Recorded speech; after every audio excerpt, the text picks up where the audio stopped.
जिसकी रगों में खून की जगह जुनून दौड़ता है वही नामुमकिन रिकॉर्ड को भी तोड़ता है। तो चलिए दोस्तों, इसी लाइन के साथ आज का वीडियो स्टार्ट करते हैं। आज का वीडियो है इक्विवेलेंस रिलेशन यानी तुल्यता संबंध पर कुछ एग्जाम्पल्स करते हैं, देखते हैं कुछ एग्जाम्पल।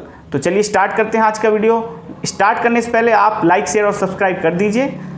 आइए देखते हैं क्वेश्चन नंबर फर्स्ट।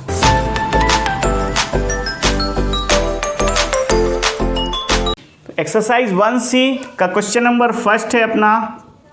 इसमें कह रहा है कि एक सेट के अंदर बहुत सारे सेट हैं और वे सेट सभी इक्वल हैं यानी बराबर हैं वे समुच्चय। तो बताइए क्या ये रिलेशन, क्या ये संबंध इक्विवेलेंस रिलेशन को फॉलो करता है यानी तुल्यता संबंध को संतुष्ट करता है। देखते हैं। पहला, स्वतुल्य के लिए, काय के लिए? स्वतुल्य के लिए, फॉर रिफ्लेक्सिव, ठीक है। रिफ्लेक्सिव क्या कहता है कि अपने आप के बराबर एलिमेंट होना चाहिए और वे एलिमेंट इस रिलेशन को फॉलो करें। तो कोई भी सेट अपने आप के इक्वल होता है या नहीं होता है? सभी सेट अपने आप के इक्वल होते हैं। तो इसका मतलब क्या हुआ? एस जो है वो रिलेशन में हैं। क्यों हैं? क्योंकि सभी सेट अपने आप के इक्वल होते हैं और ये भी कह रहा है कि इसमें पाए जाने वाले सेट इक्वल हैं। इसका मतलब क्या है? आर इज रिफ्लेक्सिव, ठीक है, यानी संबंध स्वतुल्य है। दूसरा देखते हैं, सममित के लिए, काय के लिए? सममित के लिए यानी फॉर सिमेट्रिक।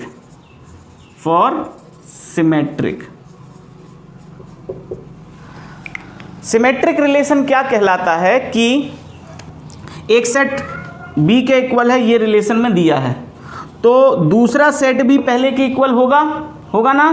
तो अगर ये इक्वल है और यही तो रिलेशन कह रहा है कि सभी सेट इक्वल हैं, तो इसका मतलब वो रिलेशन में है। तो रिलेशन कैसा हो गया? आर इज सिमेट्रिक, ठीक है। इसी में देखते हैं संक्रामक के लिए। तो अगर एक सेट एस है वो टी के इक्वल है, ठीक है, और यानी कि ये रिलेशन में है, ठीक है, और टी जो है वो बी के इक्वल है, ये भी रिलेशन में है। तो S इक्वल बी होगा या नहीं? बिल्कुल, ये इक्वेशन फर्स्ट है, ये सेकंड है। From equation first and second, पहला और दूसरा जो आपका इक्वेशन है वो क्या कहलाएगा? S equal to V। तो इसका मतलब क्या हो गया? एस बी भी रिलेशन में है, ठीक है। यानी क्यों है रिलेशन में? क्योंकि एस इक्वल बी हो गया और ये बराबर को बता रहा है, इसका मतलब दो सेट बराबर हैं तो वो इस रिलेशन में है। इसका मतलब ये रिलेशन किसका? आर कैसा हो गया? जो रिलेशन क्वेश्चन का है, आर इज ट्रांजिटिव, ठीक है, यानी संबंध संक्रामक है। तो तीनों संबंध ये फॉलो कर रहा है, इसका मतलब ये तुल्यता संबंध है, यानी कि this is an equivalence relation. ये आप लास्ट में लिख देंगे। दूसरा क्वेश्चन एक और देखते हैं इस पर। एक्सरसाइज 1C का एग्जांपल नंबर 9 क्या कह रहा है? एक सेट ए है, इसमें सेट ऑफ ट्राइंगल्स, ठीक है, यानी कि त्रिभुजों का एक समुच्चय है और इसमें रिलेशन क्या दे दिया कि T1 और T2 दो ट्राइंगल हैं और दोनों ट्राइंगल कैसे हैं? सिमिलर, ठीक है। अगर ट्राइंगल सिमिलर हैं तो बताइए ये सिमिलर ट्राइंगल इक्विवेलेंस रिलेशन को प्रूव कर रहे हैं या नहीं, यानी तुल्यता संबंध को संतुष्ट कर रहे हैं या नहीं। तो पहला देखते हैं हम स्वतुल्य के लिए।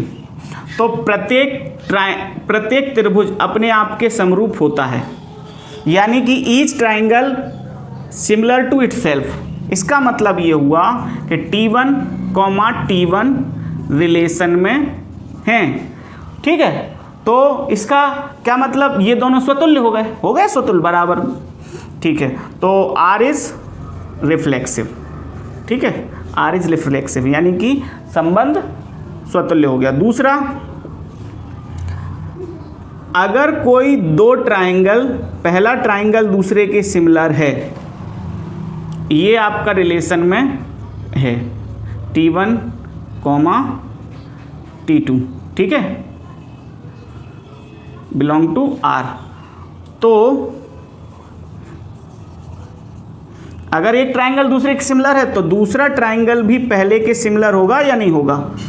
ठीक है, इसका मतलब ये भी रिलेशन में हो गया T2, T1, ये भी सिमिलर हो गए। ठीक है, तो जब पहला दूसरे के सिमिलर, दूसरा पहले के सिमिलर, इसका मतलब क्या हुआ, R is symmetric. R is symmetric, उल्टा होना चाहिए रिलेशन, सीधा उल्टा दोनों सेम कंडीशन, सीधा भी सिमिलर उल्टा भी सिमिलर, इसका मतलब सिमेट्रिक हो गया। ठीक है, तीसरा ट्रांजिटिव देखते हैं। तो ट्रांजिटिव के लिए अगर एक ट्राइंगल दूसरे ट्राइंगल के सिमिलर है और दूसरा ट्राइंगल तीसरे ट्राइंगल के सिमिलर है, देन और एंड भी लिख सकते हैं, एंड पहला ट्राइंगल तीसरे के सिमिलर होगा। ठीक है, पहला ट्राइंगल दूसरे के सिमिलर है और दूसरा ट्राइंगल तीसरे के सिमिलर है, तब पहला ट्राइंगल तीसरे के सिमिलर होगा, तब लिख देते हैं देन, तब पहला ट्राइंगल तीसरे के सिमिलर होगा। अगर ऐसी कंडीशन पाई जाती है, पहला दूसरे के दूसरा तीसरे के, और तो पहला तीसरे में भी रिलेशन होना चाहिए। पहले दूसरे में रिलेशन है, दूसरे तीसरे में रिलेशन है, तो पहले और तीसरे का भी रिलेशन वही बनना चाहिए जो पहला इन दोनों में है।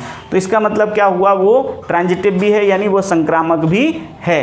तो ये तीनों रिलेशन को फॉलो कर रहा है ये वाला क्वेश्चन, इसका मतलब ये हुआ ये इक्विवेलेंस रिलेशन हो गया। तो लास्ट में क्या लिख देंगे, इसकी कंक्लूजन क्या निकलेगी, from all three relations we got this relation is an equivalence relation. यानी कि ऊपर दिए गए तीनों संबंधों के आधार पर हम कह सकते हैं कि यह एक तुल्यता संबंध है।